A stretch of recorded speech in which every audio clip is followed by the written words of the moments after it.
the sexualisation of young people in the media, cyberbullying, alcohol and other drugs, body image and eating disorders, bullying and school violence. These are some of the issues causing today's generation of preteens to 20-year-olds to become known as Generation Vulnerable. There are games like Miss Bimbo, in which a girl is awarded points that help her become the world's hottest bimbo. She gets those points by having breast implants, losing weight and picking up boys in the bimbo club. And that game is being played by 10-year-old girls around the world. At a seminar today at the University of New South Wales, one of many events being held to promote Mental Health Month, it was revealed that it is tougher to be a young person in 2010 than any other time in history. What I always felt was a society that was hostile to mental health and well-being. Whether we call it consumerism, commercialisation, many other sort of toxic factors that seem to be reaching their logical climax.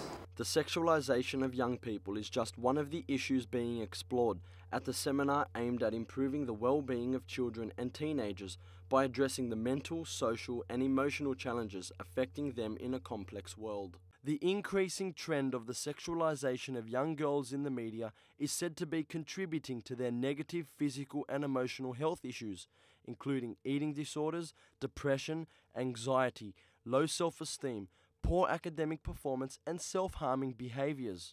When we're talking about sexualisation, we're not talking about sex or sexuality. You know, that sex and sexuality is a naturally unfolding process in all human beings. Sexualisation, however, is when adult sexualised content is imposed on young kids before they're ready to deal with it. The environment is wallpapered with sexualised imagery, outdoor billboards, advertising in all arenas, porn magazines in 7-Elevens, milk bars, petrol stations. According to the experts, the sexualisation of young people in the media is being targeted to very young children and it's all legal. Well, Australia's not doing enough, and that's why people like me and Julie Gale and other colleagues here at this Generation Next conference are speaking out so loudly about it. But our regulatory bodies, the Advertising Standards Board, the Classification Board, have completely failed us by allowing advertising to get as bad as it is, for example. Last year, for the first time, leading mental health experts declared a state of emergency in youth mental health, a claim backed up with findings of a federal government report into the state of Australia's young people. Dr. Michael Carr-Gregg, one of Australia's leading adolescent psychologists, told the packed audience about young people's mental health issues.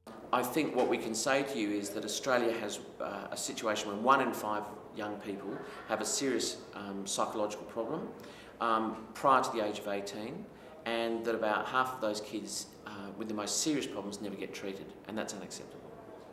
Connecting with young people in more relevant ways is also critical to the early detection and treatment of their mental health issues.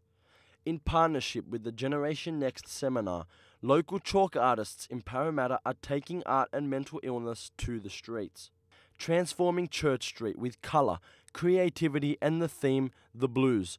The artists are chalking up visible and positive messages about depression, which they hope will be a powerful input for young people.